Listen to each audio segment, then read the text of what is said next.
As of 5 a.m. today ay ito yung ating latest localized advisory sa ilang bahagi ng ating bansa. So sa kasalukuyan, may mga nakataas tayong thunderstorm advisory. Ito yung mga babala sa mga malalakas at panandaliang pag-ulan sa ilang areas ng Luzon at ng Visayas. So may thunderstorm advisories tayo dito sa ilang area ng Cagayan Valley, western section ng Central Luzon, sa bahagi ng Calabarzon, dito sa Metro Manila, pati na rin dito sa ilang area ng Eastern Visayas. Kaya sa mga areas na ito, asahan natin itong mga biglaan at mga panandaliang pag-ulan na dulot ng thunderstorms. At sa kasalukuyan, as of 2 a.m. may nakataas rin naman tayong heavy rainfall warnings dito sa bahagi naman ng eastern and southern sections ng Mindanao.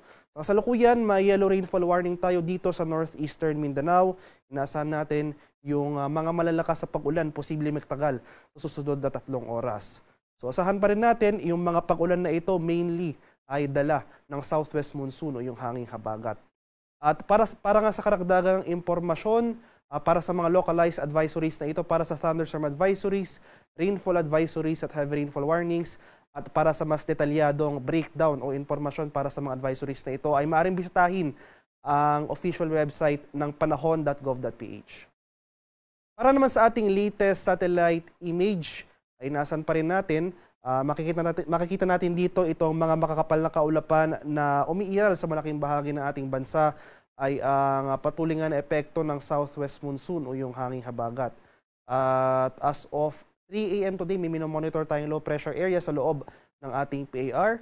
Ito yung ating low pressure area na minomonitor kahapon na nasa labas ng ating PAR. Pumasok ito ng ating area of monitoring kagabi ng 8 p.m. So latest location natin, kanina madaling araw ay nasa layo ito na 1,230 kilometers silangan ng Central Luzon. So ngayon nanatiling maliit yung tsansa ng nasabing low pressure area na maging isang ganap na bagyo sa susunod na 24 oras. Ngayon pa man, dahil sa pinagsamang epekto ng trough, yung extension ng low pressure area as well as yung pag-iral nga ng southwest monsoon, asahan natin itong mataas sa tsansa ng mga kaulapan at pag-ulan ngayong araw dito sa buong Visayas, Mindanao, buong Central at Southern Luzon, kabila na dyan ang Metro Manila.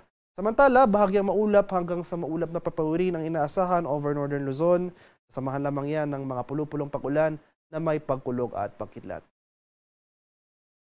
At para naman sa magiging lagay ng ating panahon ngayong araw dito sa Luzon, inasan pa rin natin itong mataas sa tsansa ng mga kaulapan at mga kalat-kalat na pag-ulan.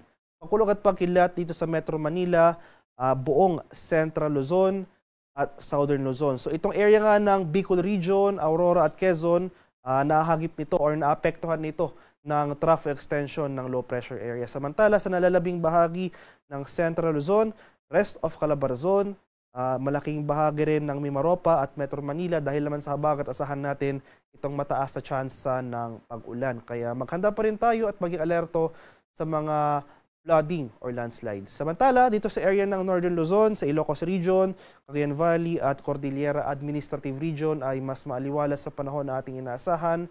Pero nandyan pa rin yung mga tsansa ng mga pag-ulan na dulot ng thunderstorms. Kadalasan nangyayari yung mga pag-ulan na ito sa dakong hapon at gabi.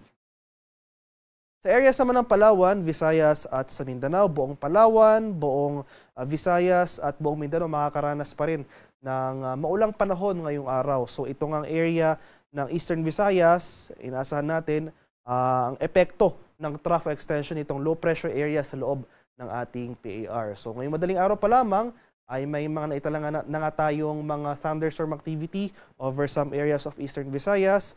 May heavy rainfall warnings rin tayong naka-issue over Eastern and Southern Mindanao. Inaasahan natin na for the remainder of the day, mas rarami pang areas dito sa Visayas at Mindanao ang makakaranas ng mga kaulapan at pag-ulan. Kaya patuloy po tayong mag-monitor ng mga localized advisories. Ito yung mga thunderstorm advisories or heavy rainfall warnings na posibleng issue ng ating mga Pag-asa Regional Centers sa ating mga lokalidad.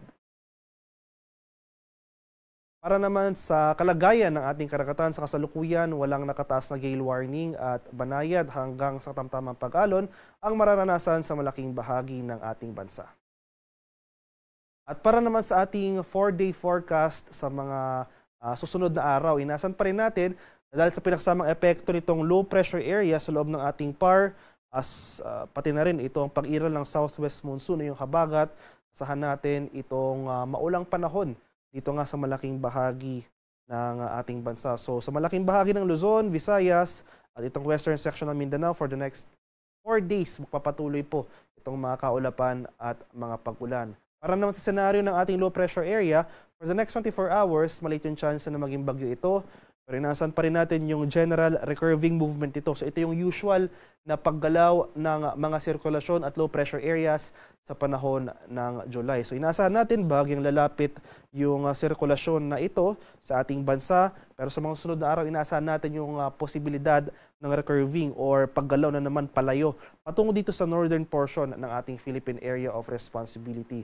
So regardless na maging bagyo or hindi itong nasabing low pressure area, inasan pa rin natin dahil sa epekto ng mga kaulapan na dulot nito as well as yung habagat, ang maulang panahon dito sa malaking bahagi ng ating bansa.